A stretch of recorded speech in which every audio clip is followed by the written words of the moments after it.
Continuant la série Boss in School, Seth Kang est le gamin le plus féroce de la maternelle qui bat tous les aînés qui osent le harceler. Quand il atteint le CM1, Seth Kang hérite du conglomérat de la société noire de son grand-père, et devient le beau président avec beaucoup d'argent dedans et dehors. Dans la partie précédente, la mère de Seth a éliminé à elle seule le gang de la mafia japonaise. Seth est rentré chez lui et a vu sa mère toujours en sécurité et il est entré joyeusement.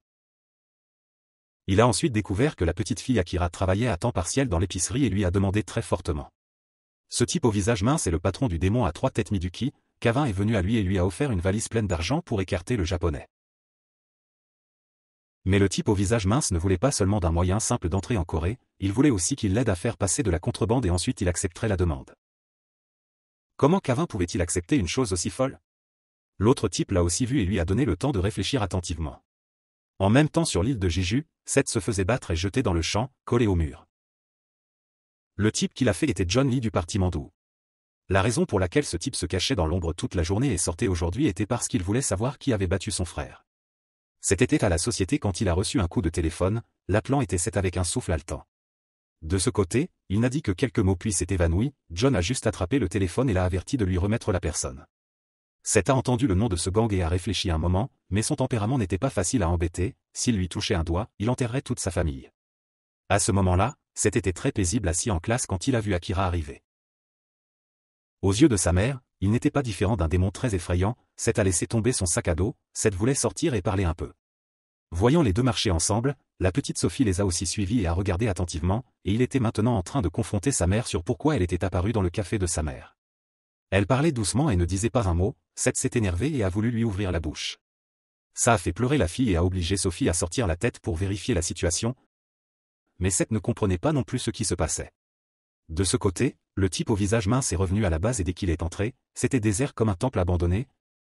Il a couru pour trouver le chef Rizin et l'a vu assis par terre dans le vague. Il ne savait pas ce qui se passait mais il a quand même transmis le message du gang de Trang, il se rassemblerait pour prendre le contrôle de Sunlight. En entendant cela, le vieil homme a transpiré comme de la pluie, les gens avaient peur de Seth comme d'une souris, il suffisait de le faire et ensuite ils se sont tous assis sur l'autel, faisant se demander au type au visage mince ce qui s'était passé. Seth était prêt à rentrer chez lui quand il a été arrêté par 4 types, ils étaient tous les capitaines des clubs. Ils n'ont rien dit mais ils voulaient que Seth aille avec eux, ils se fichaient de tous. Du côté supérieur se trouvait le président du conseil des élèves L. Jackson assistait à tout, et il était déterminé à ne pas laisser Seth avoir un moment de paix. Les voyants se rassemblaient autour de lui, Seth était calme comme s'il se fichait de ce qu'il disait et qu'il avait des choses plus importantes à faire. Il a rendu Gab, le capitaine du club de taekwondo, furieux, qui pensait que Seth ne comptait que sur son amitié avec Brock pour regarder la vie avec le nez. Sam, le capitaine du club de judo, a aussi dit à Seth d'être moins arrogant, mais il s'en fichait et a dit qu'il aimait ça. Mais quand il a vu Gab faire des histoires et être impoli avec lui, Seth n'a pas pu s'empêcher de montrer un visage d'avertissement et de lui dire de se taire. Le type était prêt à partir, mais il a été arrêté par Kendall Scott, le capitaine du club d'escrime, qui voulait commencer un match amical et sortit une épée en bois. C'était la première fois que Seth se battait avec cette forme, il souriait donc avec mépris, faisant se sentir insulter Scott et le chargeant. Quand l'épée fut proche de son visage, Seth esquiva légèrement sa tête et le coupa. Quand il attaqua d'en haut, Seth se baissa en dessous et lui fit un sourire radieux le frustrant parce qu'il ne pouvait rien lui faire. À ce moment-là, Gab apparut aussi, se tenant à côté de lui depuis on ne sait quand. L'épée suivit aussi son maître, et voyant les deux se tenir des deux côtés de son partenaire, Jason se mit à transpirer à grosses gouttes et sut qu'il était foutu. En bas, Scott fut fini d'un coup, et puis Gab se glissa derrière Seth et juste comme il l'esquiva il fut attrapé par Damien, le président du club de lutte. Il pensait qu'un derrière et un devant suffirait à l'abattre, mais Seth sourit méchamment et lui donna un coup de tête au visage. Il profita de l'occasion pour saisir son gros coup et lui ordonna de frapper Gab et de les faire tomber tous les deux. Il venait de voir ses camarades être mis à terre et leva les yeux pour voir le poing de Seth lui voler au visage comme un dieu. Puis il atterrit sur son visage et l'envoya en enfer, tout se passa en un éclair et les rendit tous abasourdis. Pour ajouter l'insulte à l'injure, Gab et Rugtung louèrent Seth au ciel pour ses exploits passés, faisant se tenir Jason au milieu et voulant mouiller son pantalon et perdre son soldat cette fois-ci. Voyant les deux gars allongés à ses pieds, Seth fut amusé et regarda Sam, le seul qui restait, qui voulait naturellement s'enfuir et supplier pour sa vie. Le voyant trembler comme ça, Seth perdit son intérêt et lui épargna une vie. Juste au moment où il se retournait pour partir, quelqu'un l'appela. Gab en haut agitait sa main et disait qu'il était poli de se saluer quand les camarades de classe se rencontraient. Et puis il traîna le cerveau du complot, Jason. Seth le regarda juste, et Lynn raviva son visage et détourna le regard. Ils ne se souciaient pas assez de jouer avec des insectes, alors ils le laissèrent partir et avertirent Seth que s'il touchait sa main, il la perdrait. Zed était arrivé à Jeju et avait pénétré dans une maison, alors le gang de John l'attendait pendant que Zed était jeté dans un coin. Deux d'entre eux le provoquèrent d'abord, mais quand ils virent Zed marcher seul et qu'il avait quelqu'un qui l'escortait, ils se sentirent honteux et laissèrent partir ces deux-là. Il se dépêcha de vérifier si Zed était mort ou pas pour pouvoir appeler l'ambulance, mais le gars tenait encore le coup et cria pour appeler à l'aide.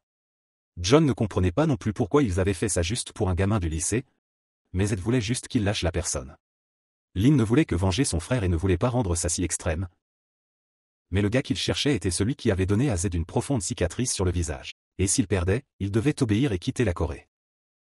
Le professeur était facile à contenter et accepta de laisser partir ces deux combattants, et ils se mirent tout de suite à s'exciter et à se frapper et à se donner des coups de pied, mais Ed resta immobile et prit l'attaque. Mais il avait l'air d'avoir été piqué par un moustique et ne changea pas de visage, et puis il renvoya rapidement un coup de poing en plein visage et s'envola à 8 pieds. L'autre fut aussi étranglé et soulevé et se mit juste à écumer à la bouche et ne put résister. Puis Ed le jeta de côté et jeta un coup d'œil à Lin Do-han qui se releva enfin. Les deux catrieux se regardèrent, et puis il prit une posture pour le tuer. Même s'il voyait les pas de Do-han, Zed ne l'esquiva pas et mangea un doigt de lui et recula, juste quand Lin pensa qu'il avait gagné et en était sûr. Lin ne se rendait toujours pas compte que l'autre gars était juste un grand parleur, et il était sur le point d'enseigner à cette grenouille au fond du puits une leçon de vie. Mais il fut arrêté par quelqu'un, le gars chinois qui s'inclina respectueusement devant Zed. Il était venu de la part de son patron et chuchota quelque chose à Do-han, et même s'il était réticent, il dut obéir docilement. Ils voulaient aider les blessés et ils seraient dédommagés par leur patron, puis ils partirent. Do-han était toujours inflexible et ne cédait pas pour la prochaine fois, mais Zed était aussi déterminé à ce que la prochaine fois il n'ait plus de vie à retourner. Zed était allongé là à halter quand Sophie l'appela et lui demanda d'aller voir un film pour faire plaisir au bâton. Il accepta avec une grimace. Pendant qu'il était heureux, Akira se faisait battre par sa mère à terre et forcé à traîner la grosse valise sur la montagne. Sa mère ne pouvait pas respirer et elle rencontra aussi Na, voyant l'apparence efféminée de la mère de Zed, elle ne put que soupirer. Après 82 vies de souffrance, ils arrivèrent enfin à un temple. À l'intérieur se trouvait un moine qu'elle appelait maître. Soudain il y eut un gamin qui était fou et qui parlait beaucoup. Il sourit juste avec le gamin puis changea de visage avec Akira et le fit jurer. Zed et Sophie étaient sur le point d'entrer dans le cinéma pour regarder un film quand soudain il fut ganké par son père. Il le regarda avec un œil haineux et leur dit de sortir manger et parler. Il sourit à sa fille et ne voulait voir que le visage de Zed. Mais il tourna rapidement la tête et le regarda avec un demi-œil en forme de balle. L'atmosphère tendue rendit l'autre personne méfiante, mais il se comporta quand même poliment avec Zed. Akira était sur le temple et voulait se pendre avec un fil électrique. Puis le gars qui avait pesé le pour et le contre comme un voleur devant lui. Il ne savait pas ce qui se passait quand le gars revint et rit comme un fou en cavale, faisant douter Akira que la vie ici était un lieu de démons. À l'intérieur, les deux personnes se chuchotaient voulant laisser Akira ici pour que le moine l'enseigne. Dans quelques jours, il le ramènerait comme une nouvelle personne et la mère de Zed ferait aussi le rituel et partirait. Assis au café, il n'y avait plus que deux hommes. Sophie avait été mise à la porte pour faciliter la discussion. La chose la plus importante maintenant était qu'il voulait connaître l'identité de Zed. Il le dit pour rire mais il avait fait enquêter quelqu'un et découvrit qu'il était l'héritier du groupe Sunshine. Il ne lui interdit pas de voir sa fille juste pour cette raison, ce qui surprit Zed mais il sortit alors une photo. C'étaient les gens au visage laid à l'aéroport d'Incheon. Il ne l'avait aidé cette fois que pour la sécurité de sa fille. Si Sophie avait des ennuis avec Zed, il était prêt à envoyer Sunshine en enfer. Après son départ, il ramassa la photo et la regarda un moment. Voyant Sophie entrer, il froissa rapidement la photo et sourit comme si rien ne s'était passé puis mit discrètement la photo dans sa poche. Voyant le visage souriant de sa mère qui voulait lui casser la mâchoire, cette fit aussi un visage très heureux. Mais une seconde plus tard, le sourire disparut. Après avoir fini de regarder le film, Sophie parlait de tout et de rien. Mais Jake était debout devant le lit d'hôpital de Jea et réfléchissait ne faisant pas attention au téléphone qui était allumé. Voyant qu'il ne répondait pas, Zed dut jeter la photo froissée et aller les trouver. Mais le gars l'ouvrit et la vit et fut assez choqué. Zed vit son expression et reconnut tout de suite cette bande. Le gars ne put se cacher et dut cracher qu'il était le troisième fils du chef du plus grand gang des 3 démons au Japon. En entendant le nom de Midukir Yunosuke, le visage de Zed s'assombrit immédiatement et il identifia sa cible. Ailleurs, John se tenait avec le lycéen qui avait été éborgné, et l'homme qui bouillonnait était le chef du gang Mado Moonli et aussi le père des deux morveux. John était toujours mécontent d'avoir été rappelé alors que son frère avait été battu et qu'il n'avait plus qu'un œil pour voir la vie, mais il se faisait engueuler par le vieux pour être stupide et inutile. Le trio avait quitté la Corée pour une raison, pas parce qu'ils avaient peur de Sunlight mais à cause de cette femme folle.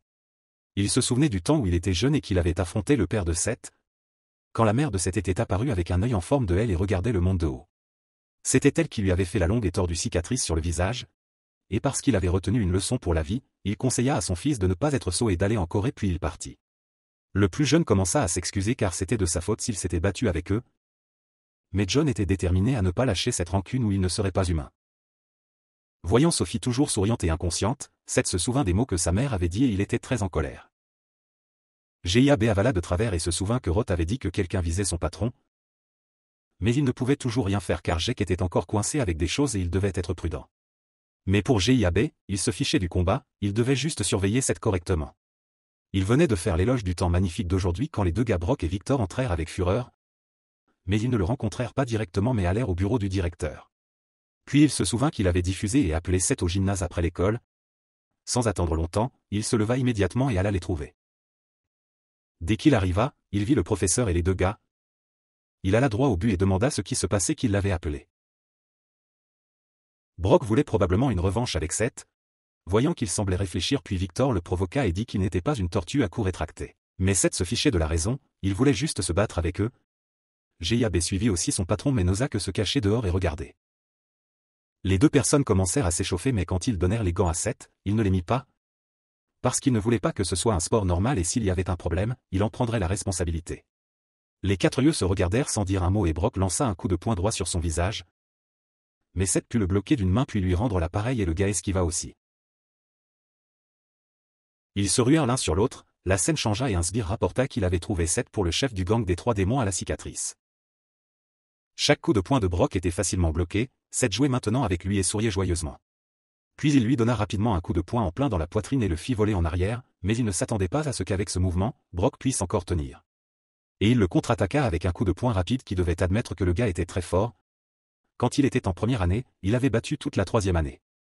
Il le savait mais le professeur ne s'attendait pas à ce que cet apparaisse de nulle part et soit aussi puissant qu'un poisson. Non seulement il bloquait tous les coups de poing de Brock mais aussi il contre-attaquait en un clin d'œil. Cet allait lui asséner le coup de grâce mais il réalisa et se recroquevilla pour protéger son visage. Brock était complètement supprimé dans une position passive et ne pouvait que rester là et prendre les coups.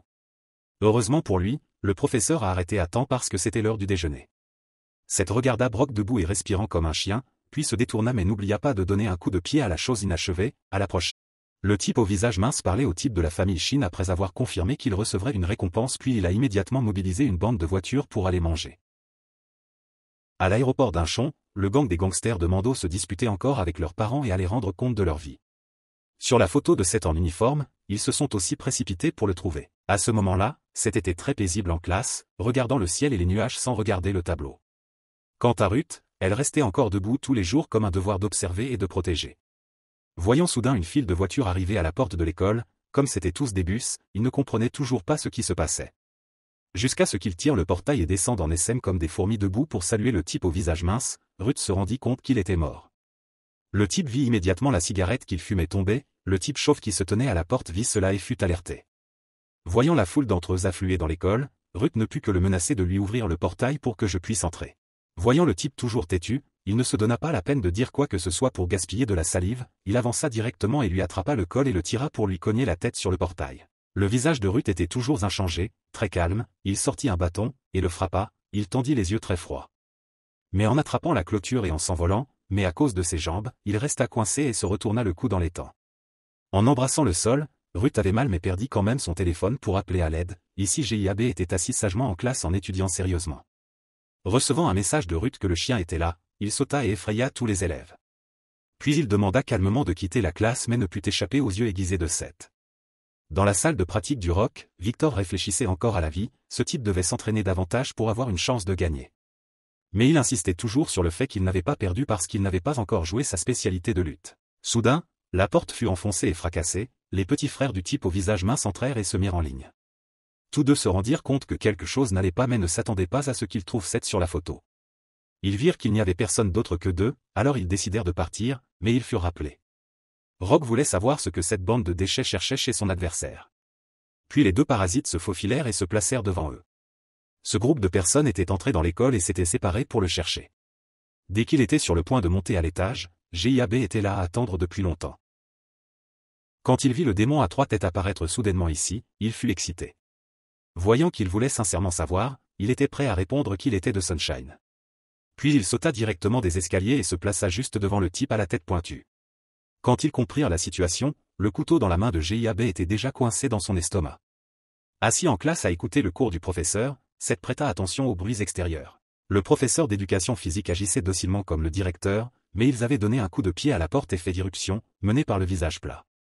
À ce moment-là, il venait de se lever, le type aux lunettes qui était devant lui fit immédiatement le tour et attrapa l'épaule du professeur et le pressa sur le siège. Ils ont sorti une photo et lui ont ordonné de la leur remettre. Quand il a vu que c'était Seth, il a aussi été stupéfait pendant 3 secondes. Le visage plat l'a menacé de l'appeler ou il paierait de sa vie. Le professeur ne savait pas s'il fallait rire ou pleurer et voulait appeler la police devant eux. Le visage plat a dit calmement essayez et voyez. En même temps, dans la salle de sport, Brock était toujours têtu et voulait savoir pourquoi il cherchait Seth. Mais le type à la tête d'oignon a fait le défi et l'a invité à aboyer, puis s'est retourné et a brandi un bâton pointu et s'est précipité. Mais il n'avait pas encore aboyé quand il fut frappé par un coup de poing qui lui déforma le visage, et avant qu'il ne puisse tomber, il en reçut un autre qui l'envoya directement en enfer. Avant cette scène, tout le monde était choqué, mais l'autre groupe était toujours impatient et se précipita. Brock ne se souciait de personne, comme un chien fou, il attrapa un par le visage et en jeta un autre. Victor le vit si féroce et ne voulut pas perdre, alors il sauta et se montra, et les deux se battirent avec eux. De ce côté, quand Gab venait de finir le chef, il titilla la démangeaison du reste d'entre eux et ils se ruèrent tous. Il y avait un gars tenant un sabre japonais qui se précipitait en avant, mais Gab esquiva légèrement pour éviter et lui coupa la gorge. Face à toute cette foule, il se souvint de son partenaire qui l'avait tiré ou quelque chose qu'il ne voyait pas répondre alors il est maintenant à l'extérieur de la cour de l'école en train de tout nettoyer à ça. Une seconde plus tôt, Ruth était encore préoccupé par la sécurité de Gab et du jeune maître.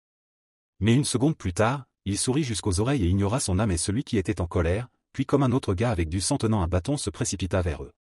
Comme le bruit était trop fort, il attira l'attention des élèves de la classe, à ce moment-là Seth se rendit compte qu'il y avait quelque chose qui n'allait pas. Il y avait un gars tenant un couteau visant Gab mais il fut plus rapide et planta le couteau droit dans son poignet. Il n'y avait qu'un gars et toute la bande attendait son tour, un autre gars se mit en colère et fut tamponné par Gab sur le visage, le faisant tourner dans une salle de classe vide. Le bruit fit que Seth ne put plus rester assis et tira tout le rabat pour se préparer à quitter la classe. Voyant le professeur lui demander où il allait, il le prévint froidement de ne pas sortir de la classe et ferma la porte. Dès qu'il descendit les escaliers Seth fronça les sourcils en voyant le corps allongé là. Il se rendit compte immédiatement que Gab était dans une situation difficile entouré d'eux et respirant comme un chien. Seth regarda autour de lui et vit un extincteur posé dans le coin du mur. Gab était submergé par la majorité d'entre eux, puis il se rendit compte soudainement que Seth était derrière eux et écrasa la bouteille droit sur la tête de l'autre gars, faisant un grand bruit qui pouvait être entendu jusqu'à Bin Duong. Dans la foule, il y avait un gars qui le vit et le reconnut immédiatement comme la personne qu'il cherchait sur la photo et ordonna à tout le monde de finir et d'attraper Seth. Voyant la bande de salauds arriver, il tira vite la goupille et vaporisa vers eux. Pas en colère mais leur donnant la bouteille à emporter, puis il dut sauter à l'intérieur de la foule pour l'éviter.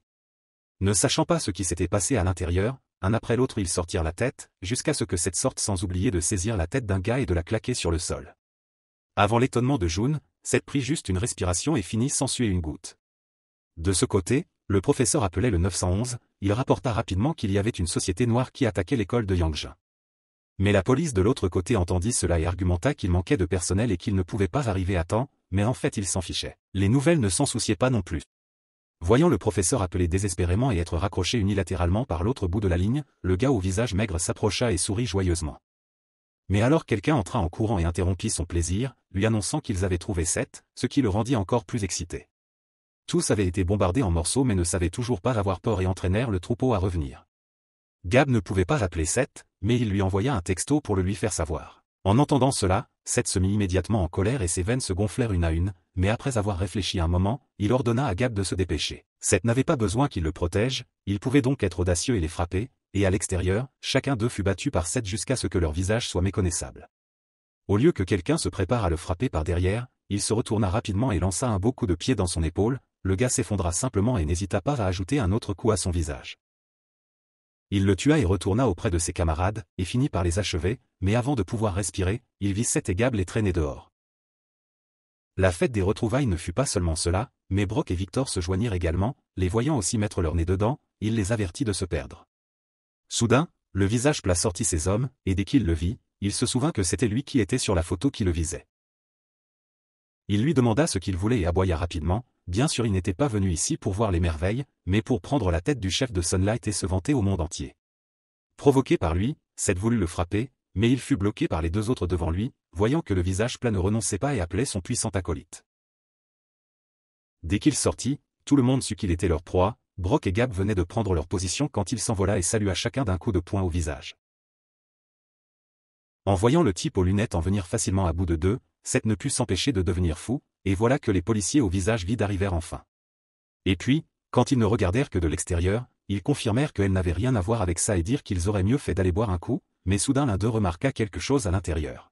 Le flic boiteux se rendit à la porte pour vérifier et vit le chauve qui était allongé à plat ventre sur le sol plus tôt. En regardant les voitures garées à côté de lui, il comprit qu'il s'était passé quelque chose. Il sortit sa radio pour faire un rapport à son supérieur, mais avant qu'il puisse dire quoi que ce soit, il entendit le bruit des freins, et en se retournant, il vit une voiture noire. En sortant de la voiture, il y avait un directeur de succursale en Chine du groupe Sunshine, surnommé Y, et à la tête d'un groupe de personnes. En voyant les gangs arriver les uns après les autres, les policiers reculèrent soudainement. Mais avant qu'ils puissent poser des questions, un autre groupe de voitures s'arrêta, et alors le directeur de la succursale de Songnam, Jonas, ils apparurent immédiatement ici parce que le patron lui-même l'avait ordonné. Non seulement eux, mais il y avait 500 frères qui étaient venus avec eux, tous étaient sanguinaires et apparaissaient rarement, mais maintenant ils étaient tous là. Il appela Jake pour confirmer ce qu'il fallait faire ensuite. Il était maintenant dans un hélicoptère qui volait à toute vitesse. À ce moment-là, après que le type aux lunettes se fut occupé des deux autres, il apparut devant Seth, leurs regards se croisèrent, mais avant qu'ils puissent dire quoi que ce soit, ils furent interrompus par les cris des deux autres. Même s'ils avaient été battus, Ruth et Gab étaient toujours très enthousiastes, mais Seth les arrêta soudainement et sourit. Parce que ce serait lui qui apprendrait à ce type aux lunettes les bonnes manières, au lieu de lui prendre sa place, Seth ouvrit simplement la bouche et cria « Allez !» puis il fut balayé par sa main. Il était plus rapide qu'il ne le pensait et laissa une marque sur son visage. Le type se rendit aussi compte que Seth ne pouvait exuer. Les gars en haut avaient aussi beaucoup de choses à faire, mais ils sortirent bêtement leur téléphone et enregistrèrent la vidéo. Même si Seth l'avait prévenu de ne laisser personne sortir de la classe, elle accepta quand même de laisser partir l'enfant de la mère qui était la professeure du déjeuner. L'attaque du gars aux lunettes était très puissante et déchira sa chemise, mais Seth le rattrapa rapidement et lui attrapa le bras. Seth lança son poing, pensant qu'il atterrirait sans problème sur son visage, mais ce gars n'était pas facile et recula pour éviter le coup. En moins d'une seconde, le gars aux lunettes put garder une distance de sécurité avec lui, mais plus il était fort, plus il rendait Seth en colère. Il essuya rapidement le sang sur son visage et se précipita vers lui, et il était comme Seth, se sentant très excité de rencontrer un adversaire à sa hauteur. Ils se ruèrent l'un sur l'autre comme des amis. Tu frappes et je esquive. Voyant le gars aux lunettes se préparer à lui donner un coup de pied, Seth se baissa et lui donna un coup de poing. Mais il était toujours au-dessus de Seth, qui dut encaisser son coup de pied, mais cela ne fit que le stimuler davantage par la sensation très cool. Cette fois, cela fit perdre ses mots au gars aux lunettes, ne sachant pas quoi dire, fatigué et soudain il y eut un hélicoptère qui survola, faisant démanger tout le monde. Seth descendit de là, menant une bande de frères qui avaient plus faim que l'ennemi, au visage de Seth. Seth s'inclina devant le boss et ils s'inclinèrent tous devant lui, montrant leur respect pour lui. L'incident fit tourner la tête aux élèves qui regardaient et aux deux policiers, et le gang chinois était là depuis longtemps, assis sur le toit et observant tout. Don fut témoin de la force de celui qui avait été avec son frère. S'il lui donnait une autre chance, il ne pourrait peut-être pas le battre. Tout était tendu maintenant, et il y avait même des flics impliqués, mais ils décidèrent de ne pas se montrer tout de suite, mais de rester là et de pêcher en eau trouble. Mais si tu ne fais rien et que tu veux juste manger, tu ne manges que de la merde, des pantalons. La merde s'est apparue derrière eux comme par magie, ne sachant pas si c'était un fantôme ou un démon. Quand ils s'en rendirent compte, ce fut leur destin, et Seth en bas leur interdit absolument de s'immiscer, car ils voulaient se battre à la loyale avec le gars aux lunettes. Mais au final, ils n'étaient tous que des rats pris au piège des gens derrière l'écran de la caméra, qui n'avaient pas besoin de se montrer et qui en profitaient quand même. Seth était têtu, pensant que si quelqu'un interférait dans son combat, il serait le perdant. Mais ce n'est pas si simple maintenant. En regardant autour, il y a des gens partout qui sont blessés et haletants. Zed voulait l'arrêter et laisser Seth se reposer, mais il était toujours têtu et insistait pour terminer ce combat. Personne n'avait le droit d'interférer. Zed n'avait plus de mots, mangeant ce qui était si têtu comme une vache. Après avoir réglé le problème, Seth se retourna vers le combat. Le gars aux lunettes dut aussi retourner et confirmer l'ordre du gars au visage plat avant de se précipiter, se battant l'un contre l'autre à leur guise. Seth sourit joyeusement, prêt à le mordre, mais il fut à nouveau arrêté. Cette voix autoritaire fit s'arrêter tout le monde et regarder autour. C'était la grande-mère qui arrivait, et ils lui firent automatiquement place pour qu'elle passe.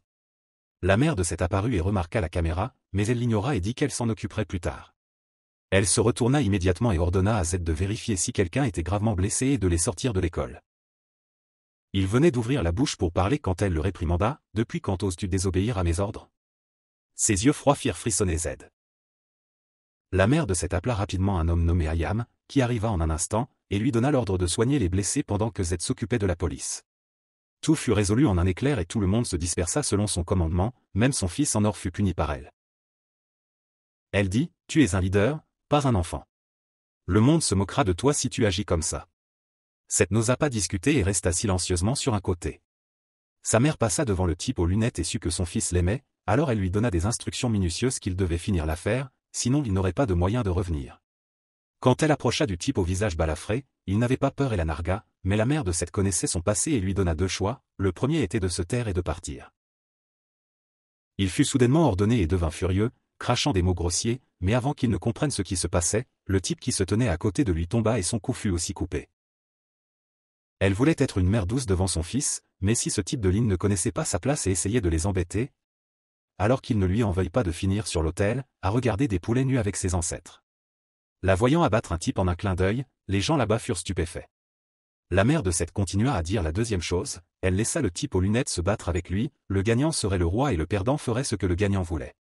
Elle pointa directement la caméra et dit au type au visage balafré que celui qui était derrière atteindrait son objectif, il ne s'attendait pas à ce que la femme devant lui connaisse l'existence de la famille Shin qu'il avait engagée. Et s'il perdait, il ne reviendrait jamais sur leurs paroles, elle le voyait comme un cerf et lui dit sans détour que s'il perdait, il ferait ses bagages et quitterait la position de patron. Seth fut très surpris, mais quand il entendit parler de son père mort et qu'il savait qu'il perdrait face à ce type, il aurait honte à mort, il sourit alors avec confiance et dit qu'il ne serait jamais vaincu par ce salaud. Sophie et le professeur irresponsable descendaient les escaliers quand ils virent les conséquences qu'ils avaient laissées, la fille appela immédiatement son père.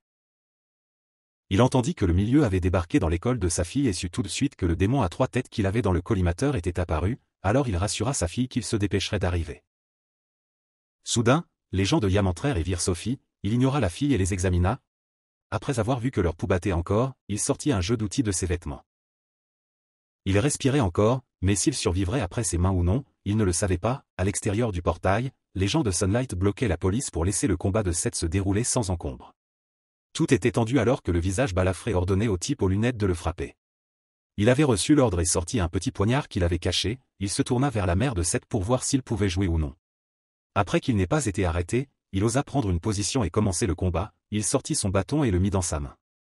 Mais Seth était têtu comme une vache et ne voulait pas le prendre, il ne voulait pas jouer avec les deux mains pour le faire saigner, les types chinois sur le toit n'osaient pas montrer leur visage après avoir vu l'ancêtre et se retirèrent.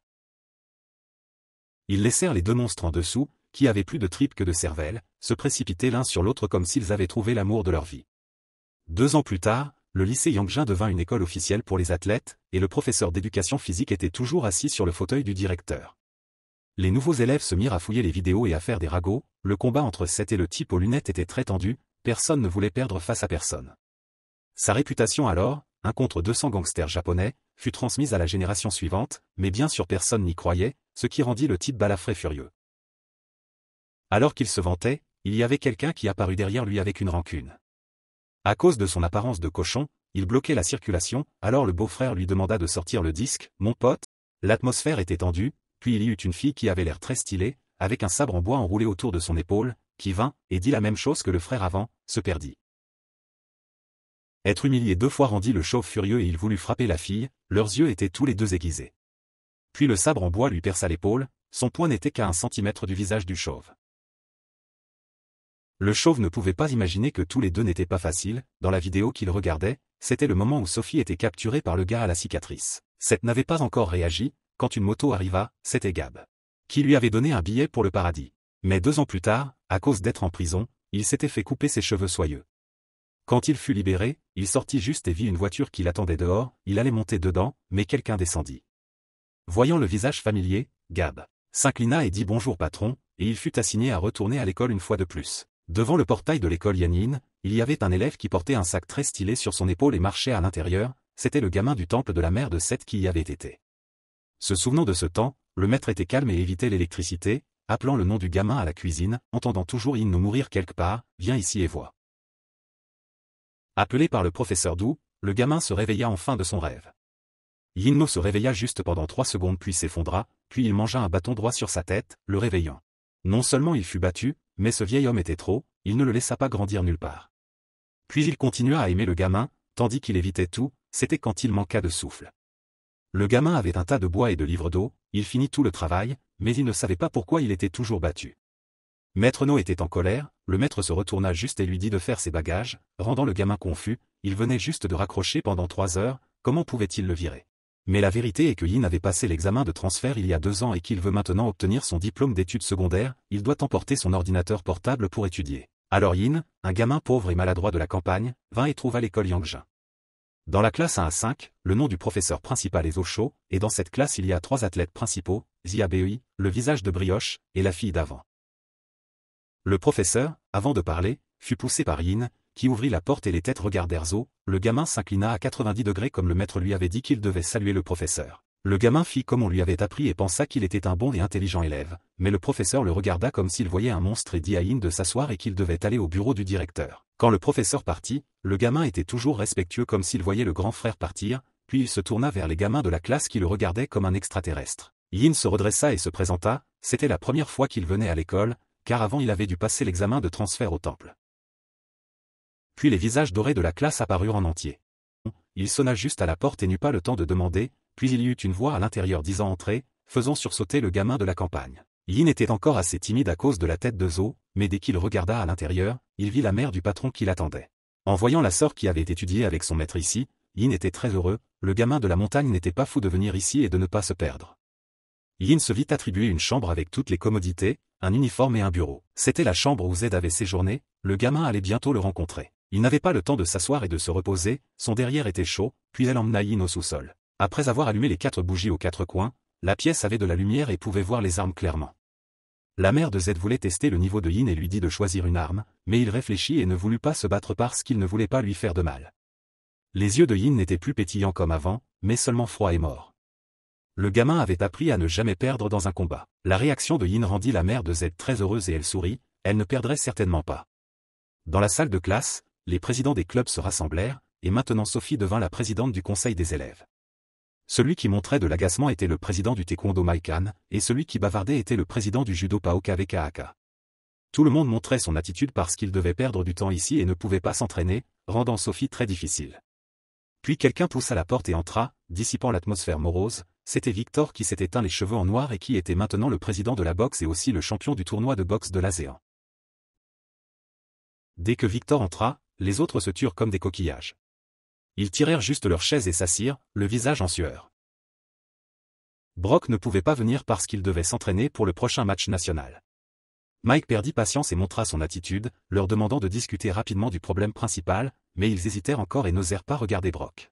Après avoir fini de présenter le contenu, ils se dépêchèrent de partir. Sophie rangea aussi ses affaires, mais Brock était toujours assis là. Soudain, il lui demanda si elle avait des nouvelles de Seth, ce qui fit hésiter Sophie. Elle essaya encore de sourire à l'extérieur, mais personne n'avait entendu parler de lui depuis longtemps. Brock savait qu'il avait mal parlé, alors il essaya aussi de la réconforter. Seth avait promis de revenir avant, ce qui fit soudainement se souvenir à Sophie du souvenir de cette époque. Elle devint une otage dans les mains du type au visage balafré, qui appuya un couteau contre son visage. Elle avait peur et voulait mouiller son pantalon, mais Gab joua soudainement à un jeu de lancer de couteau, ce qui la rendit plus effrayée. Heureusement, il poignarda la main du type au visage balafré et fit du bruit. Sinon, Sophie n'aurait pas de vie pour se tenir ici maintenant. Mais le souvenir horrifiant de cette époque la faisait frissonner chaque fois qu'elle s'en souvenait. Pour cacher son traumatisme, Sophie se dépêcha de ranger et sortit de la pièce, laissant Brock seul. Il comprenait tout parce que sa main tremblait aussi maintenant. À ce moment-là, à cause du couteau qui avait été lancé, Sophie fut libérée. Le type au visage balafré avait mal, mais restait têtu. Elle avait peur et se raidit, assise là. Ce n'est que Seth qui se précipita comme volant pour frapper le type au visage, lui faisant perdre quelques dents. Il n'était pas encore satisfait et continua d'attaquer le type au visage balafré, qui s'adoucit. Voyant qu'il était inconscient, Seth refusa encore de l'épargner et voulut l'envoyer chez ses grands-parents. Heureusement, sa mère put arrêter ce coup, sinon il y aurait eu un meurtre. Brock avait tout vu alors, ce qui le hantait encore maintenant. Il regarda ses mains tremblantes et les serra. Jean était assis à la table à manger et n'avait pas touché ses baguettes parce qu'il devait appliquer de la pommade sur le bleu à son œil. Voyant cela, la mère de Seth le pressa de manger. Une cuillerée de riz de Jean était une demi-bolée de graisse. Elle voulait l'engraisser pour qu'il puisse prendre le relais plus tard. Jean s'arrêta soudain et s'inquiéta de savoir si la mère de Seth allait bien avec la blessure à son bras qui était meurtri par endroits. Cela faisait longtemps que personne ne l'avait forcé à se battre si fort. De ce côté, Sophie rentra chez elle et vit que son père et sa mère étaient rentrés plus tôt. Ils s'assirent et burent du thé, discutant de l'avenir ensemble. Elle voulait suivre les conseils de son père et étudier le droit, mais elle voulait aussi faire ce qu'elle aimait, promouvoir le sport. Brock et Victor l'avaient beaucoup influencé, car ils étaient si jeunes et étaient devenus champions du monde. Mais il avait vu à travers le but de Sophie, qui était de travailler chez Sun Productions, une filiale dirigée par Sunshine. Elle ne s'attendait pas à ce qu'il la voie si facilement. Et bien sûr, il n'était pas d'accord. Maintenant, même si Sophie voulait le supplier, il ne bougerait pas, car il ne voulait pas que sa fille affronte à nouveau le danger. Elle savait qu'elle ne pouvait pas discuter, alors elle se tut. Le lendemain, Jean mit son uniforme et alla à l'école, attirant beaucoup d'attention à cause de son œil tuméfié et de son nez ensanglanté. Mais il ne se souciait que de la foule de clubs qui recrutaient des talents. La première fois qu'il vit quelque chose d'aussi amusant, ses yeux pétillèrent, et soudain un grand type apparut derrière lui.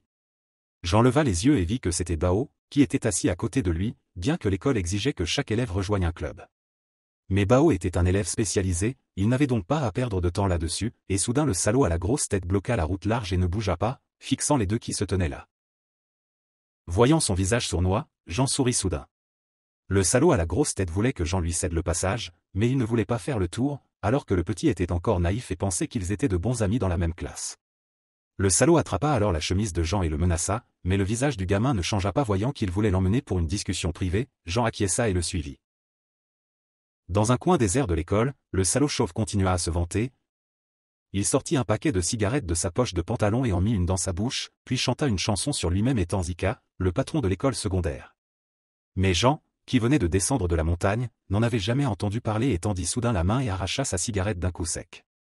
Voyant le visage souriant de Jean tenant sa cigarette dans sa main, le salaud à la grosse tête se mit en colère et utilisa son poing.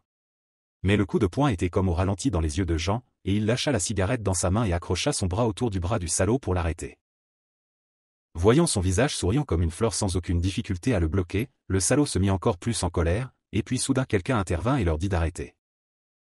Il s'avéra que Bao avait amené le représentant du conseil des élèves Henri Kang, qui venait d'arriver et supposait que les deux se battaient. Entendant cela, Jean lâcha immédiatement le salaud, et imaginant qu'on l'appelait une commère de village, il le nia vigoureusement. Le salaud pensait que sa maison était à côté d'un entrepôt de grenades et se peignait comme le représentant du conseil des élèves. Et il était aussi un lutteur du top 5. Il se vantait aussi de la réputation de son frère Brock. Entendant cela, le salaud baissa la tête, mais Jean ne comprenait toujours pas ce qui se passait et resta là. Voyant l'attitude du gamin très impoli, il demanda à Jean pourquoi il n'était pas encore allé à la salle du conseil, et avant qu'il puisse comprendre quoi que ce soit, le salaud tourna la tête et partit. Voyant le salaud flatteur, Jean comprit ce qu'était la vie en dehors de la société. Et puis le petit remarqua enfin que Bao était toujours debout derrière lui, sachant que son ami s'inquiétait pour lui, Jean le vit heureusement comme une bonne personne. Brock était là-bas à frapper un sac de sable, et quand il en a eu fini avec lui, il l'a jeté sans remords. Son processus d'entraînement était toujours supervisé par le professeur de physique, et soudain Akira est entré, maintenant la garce était devenue la secrétaire légale de Sunshine. En la voyant, le professeur a dû baisser la tête, Akira est venu lui dire que leur président voulait se détendre les muscles avec Brock. Quand il a entendu cela, le professeur a été un peu surpris. Même si c'était un match d'entraînement, c'était trop pour quelques jours plus tard. Mais Brock, à part le commerce du bétail, acceptait tout ce qu'on lui demandait de faire. En classe, Jean étudiait très dur. Quand le professeur donnait un devoir, le garçon se levait avec enthousiasme et se portait volontaire. Puis il écrivait la réponse avec confiance. Il a été félicité et Jean a rougi et ri quelquefois. Le garçon avait appris toutes ces choses quand il était encore sur la montagne. Dans une autre classe, Jean s'est également présenté avec enthousiasme. Il a dit qu'il vivait sur la montagne avec un grand professeur. Les gamins impolis de la classe ont vu qu'il était naïf et se sont moqués de lui. Mais Jean ne se rendait pas compte qu'il était raillé et riait avec eux. Heureusement, il y avait un gros pain qui est venu et leur a fermé la bouche. Le pain a rappelé à Jean d'aller à la salle du conseil. Il a vu que l'horloge était assez tardive et le garçon s'est envolé hors de la classe. 10 minutes plus tard, Jean ne faisait que courir et ne savait pas où était la salle. Il ne savait pas quoi faire quand il a rencontré Sophie. Il a vu une belle fille et s'est approché d'elle. Il a vu que Jean cherchait la salle du conseil et elle a dit que c'était au bout du couloir. Elle l'a aussi averti que comme nouveau élève, il ne devait pas causer de problème. Mais le garçon a insisté sur le fait qu'il n'était pas un mauvais élève et s'est éloigné avec colère. Il a finalement trouvé la salle mais quand il est entré, il n'y avait personne. Et Lynn Henry, qui avait pris rendez-vous avec lui, était parti manger et boire avec un serviteur. Le laquais a vu son bel ami qui était membre du club de boxe et a cherché la bagarre. Il l'a soudain appelé et lui a demandé son nom et son âge. Il a jeté un coup d'œil et a vu le brassard du représentant du conseil des élèves. Il a dû se présenter comme James Gu pour s'échapper rapidement. Mais il voulait qu'il aille avec eux à la salle du conseil. Jean attendait dans la salle et a vu le visage de Lynn Henry entrer. Il a crié qu'il n'était pas un mauvais élève. Cela l'a fait transpirer à grosses gouttes. Il se demandait s'il n'avait pas pris son médicament ou quelque chose. James ne voulait pas mais a quand même obéi à l'ordre et s'est assis. Henry a dit que cette école avait une règle selon laquelle les élèves ne pouvaient pas se harceler les uns les autres. À cause de l'événement choquant qui s'était produit 2 ans auparavant, ils avaient établi une règle selon laquelle s'ils voulaient se battre, ils devaient passer par le conseil des élèves et le président du club avec les règles du MMA. Et Lynn avait ce droit, alors il était si arrogant. Mais il ne s'attendait pas à se frotter au casse-cou. James ne voulait pas parler beaucoup mais voulait mordre le grande gueule pour s'amuser. Le défi de ce gars a fait que les deux étaient choqués. Le laquais a pris la parole mais quand il a entendu James dire qu'il voulait se battre à sa place, il s'est tu. Sachant qu'il avait frappé le casse-cou, Henry a emprunté le nom de Brock pour se vanter. Mais James ne se souciait d'aucun d'entre eux car son but en venant dans cette école était de vaincre Brock et Victor. Devant ses mots fermes et son attitude arrogante, James voulait partir mais les deux étaient gelés et n'osaient pas dire un mot. Quand ce gars a disparu, le laquais a osé parler. Mais Henry transpirait comme de la pluie et n'a osé qu'aller le dire à Victor.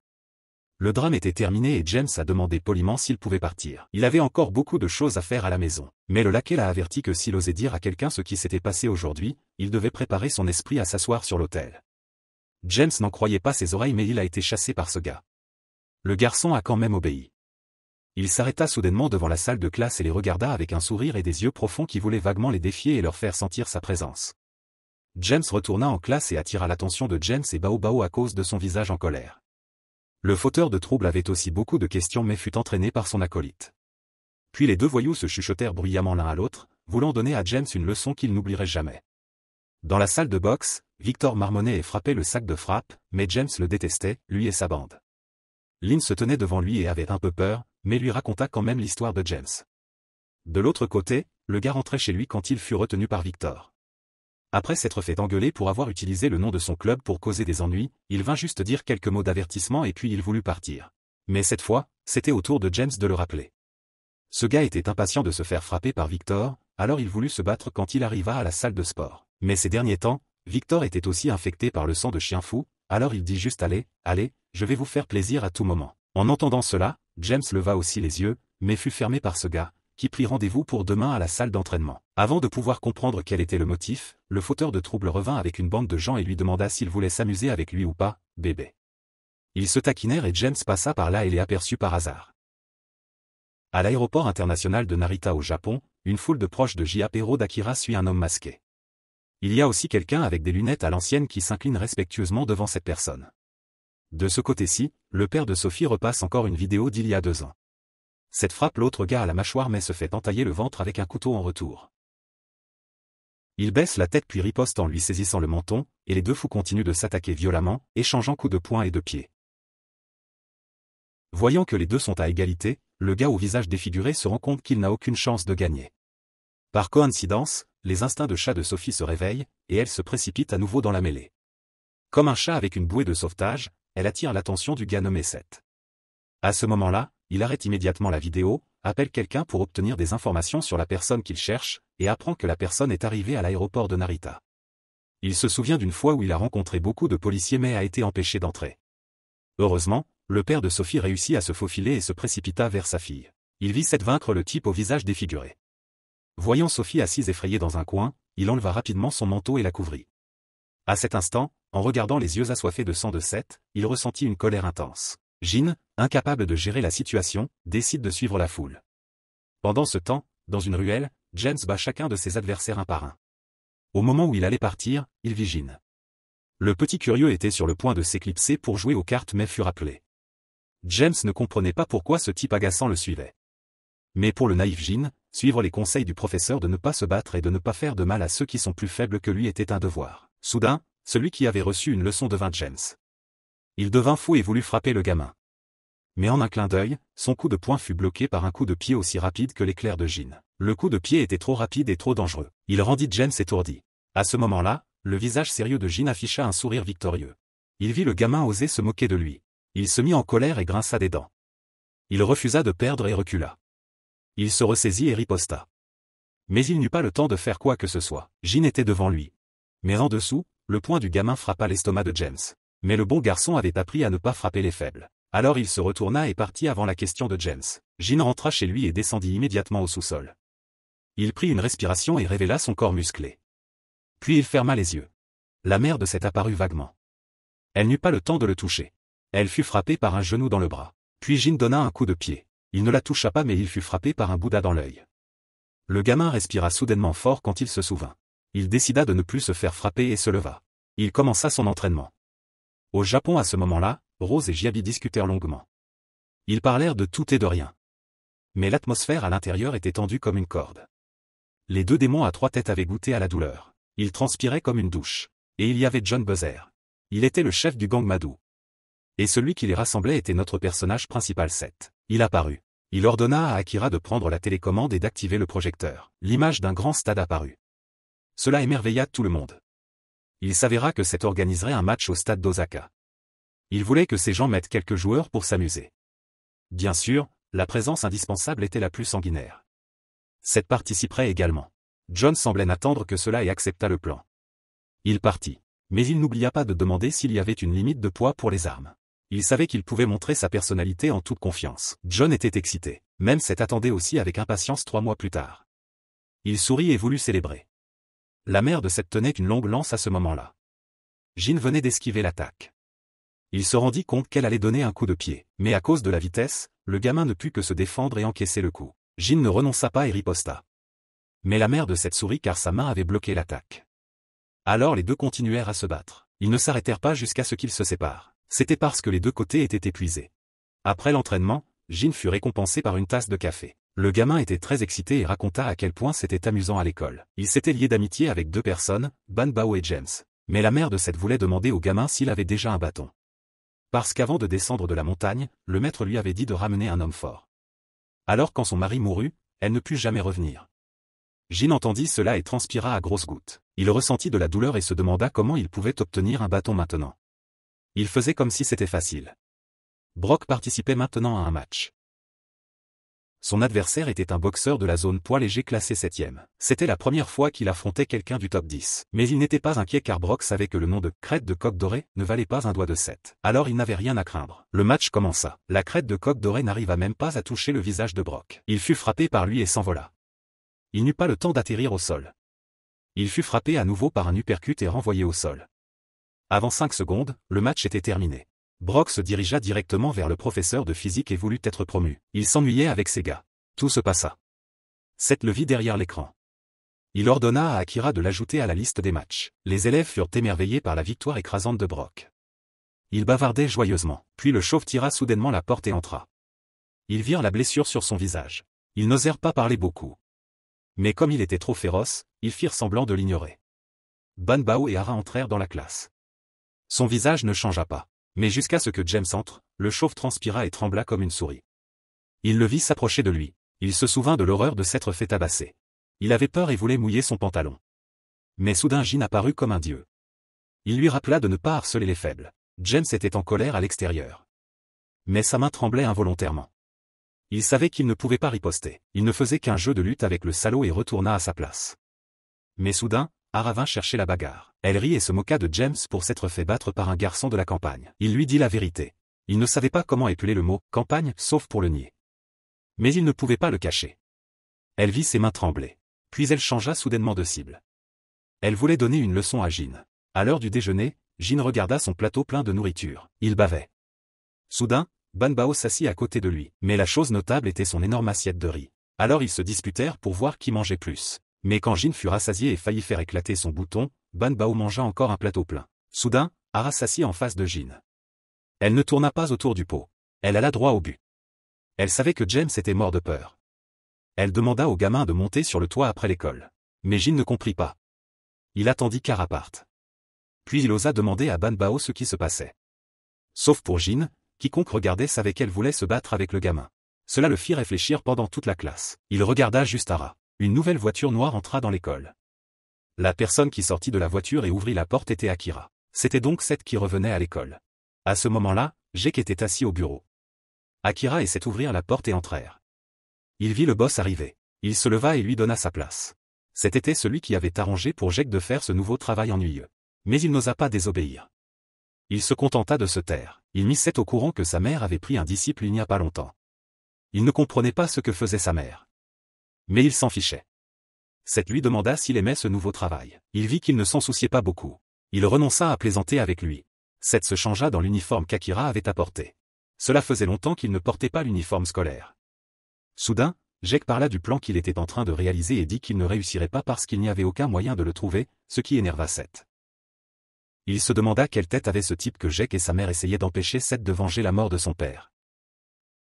Ce n'était pas quelqu'un avec qui plaisanter car même le trio ne pouvait pas l'arrêter, encore moins Seth. En entendant cela, il se mit en colère et lança un objet sur Jake, faisant un trou dans le mur. Voyant que son visage pouvait être troué comme ça, il se sentit un peu secoué, mais sa main trembla involontairement légèrement et son visage dut faire le dur. Mais Seth jura qu'il trouverait celui qui avait tué son père, alors personne ne devait interférer. Jin avait complètement l'intention de rentrer chez lui et de manger le repas que la mère de quelqu'un d'autre avait cuisiné, mais il fut rappelé par la mère d'Ara parce que le gamin avait osé ignorer ce qu'elle disait et n'était pas allé sur le toit comme promis. Mais Jin ne regarda Ara qu'une fois et lui fit la tête froide et s'en alla. Ce qui la mit en colère et lui fit sortir son épée en bois. Elle courut pour viser droit sur la mauvaise bouche du gamin et le poignarda, mais Jin n'eut qu'à pencher la tête pour esquiver. Même si Ara fit de son mieux, elle ne put pas toucher Jin, et à ce moment-là, le gamin n'en pouvait plus et décida de riposter même avec une fille, il s'en fichait. Mais soudain, il y eut une voix qui appela le nom de Jin au bon moment, il s'avéra que c'était Akira. En la voyant, le gamin courut joyeusement vers elle. Il voulait la ramener chez lui et manger le repas que sa sœur avait cuisiné, mais dès qu'il mentionna la mère de Seth, Akira se mit à transpirer à grosses gouttes mais il vit alors que Boss avait terminé son travail et sortait vers la voiture. Akira se sentit sauvé et courut chez Seth, puis s'en alla mais son visage fit réfléchir le gamin un moment. Voyant Jin se tenir droit, Ara demanda au gamin s'il connaissait l'homme d'avant. C'était Seth, celui qui était au sommet de leur lycée.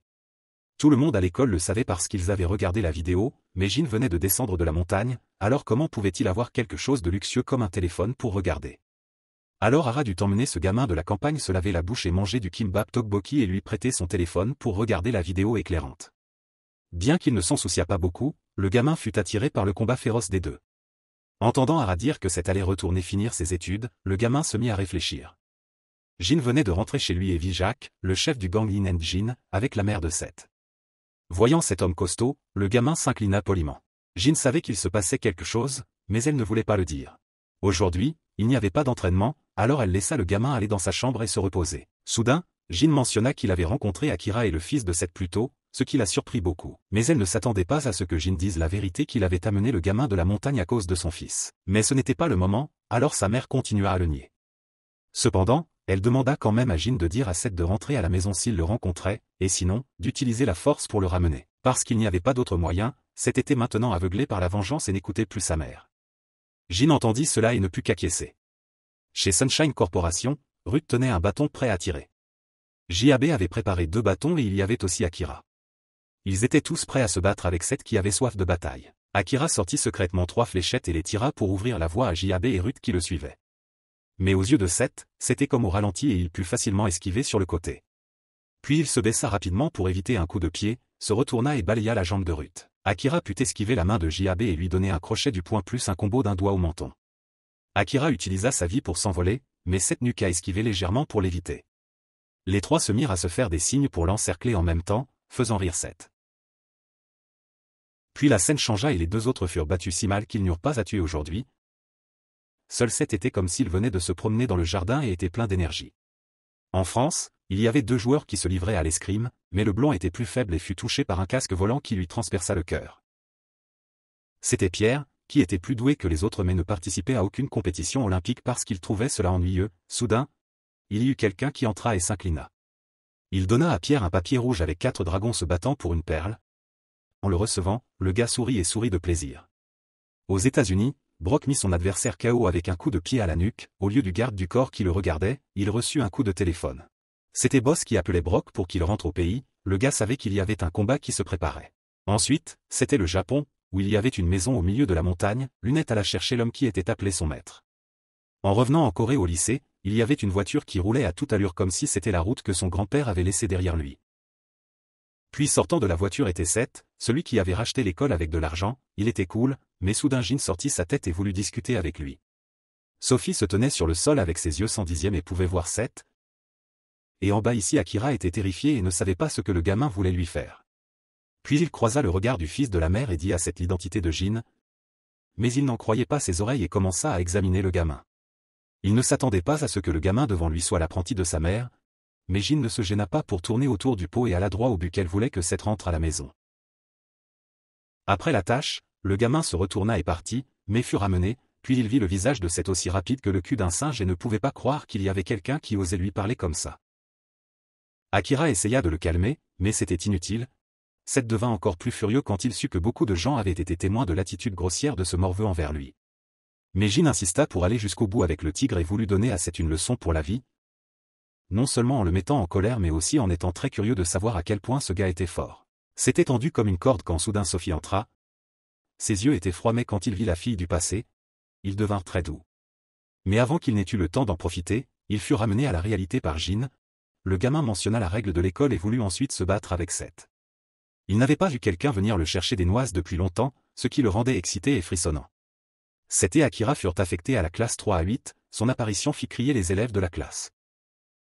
Mais ce qui intéressait le plus Seth à ce moment-là, c'était qui était vraiment Jin. Akira dut se souvenir du moment où sa mère la lui avait confié au maître. Avant de partir, elle ordonna au fils de la mère de rester ici et de se repentir. Akira n'osa pas discuter et se contenta d'obéir. Le fils de la mère se dit qu'il avait rencontré Jin il y a 2 ans. À cette époque, il était plus fort qu'elle et Seth, ce qui l'a surpris beaucoup. À ce moment-là, Akira vit par hasard Jin s'entraîner dans une forêt. Juste un coup de pied de sa part fit l'arbre plus qu'à moitié creux et le visage de Jin était très froid comme s'il n'avait pas d'humanité. En classe 1 à 5, Hara vint au bureau de Jin pour confirmer que le gamin jouait avec sa vie et voulait se battre avec Seth pour de vrai. Mais le gars était silencieux comme une feuille de papier et n'avait pas un brin d'émotion. À ce moment-là, à l'extérieur, les élèves bourdonnaient à cause de l'apparition de Brock. Il ne se rendit pas au bureau mais chercha immédiatement quelque chose pour détendre ses muscles. Brock entra juste dans le gymnase et enleva immédiatement son manteau et retroussa ses manches, puis il tortura le sac de frappe. Victor passa par là et entendit le bruit, il entra donc aussi pour voir puis il vit le gorille jouer avec le sac. Victor demanda la situation ces derniers temps et apprit que Brock avait été promu à nouveau. Mais il ne participa à aucune compétition de boxe de toute façon, il n'était pas à la télé comme une star. Brock voulut détendre ses muscles avec lui, mais Victor refusa parce qu'il savait que les deux n'étaient pas au même niveau maintenant. Brock savait aussi la nouvelle que Seth était revenu à l'école et c'était pourquoi il était venu ici. Il voulait une revanche, mais il n'avait jamais été à la hauteur de Seth même une fois. Brock se souvint quand il fut appelé pour divertir le patron, puis même s'il frappait ou donnait des coups de pied avec toute sa force Seth plaisantait et pouvait esquiver tout. Jusqu'à ce qu'il soit coincé contre le mur, il pensait avoir une chance mais à la fin, Brock a embrassé le mur directement. À ce moment-là, il n'a pas pu réagir à temps quand il a vu le coup de poing éclair de Seth mais il s'est arrêté quand il était près du visage de Brock. Il l'a laissé partir et lui a souhaité la victoire dans le prochain match. Si Brock était considéré comme un monstre avec sa force, alors que devait-on penser de Seth?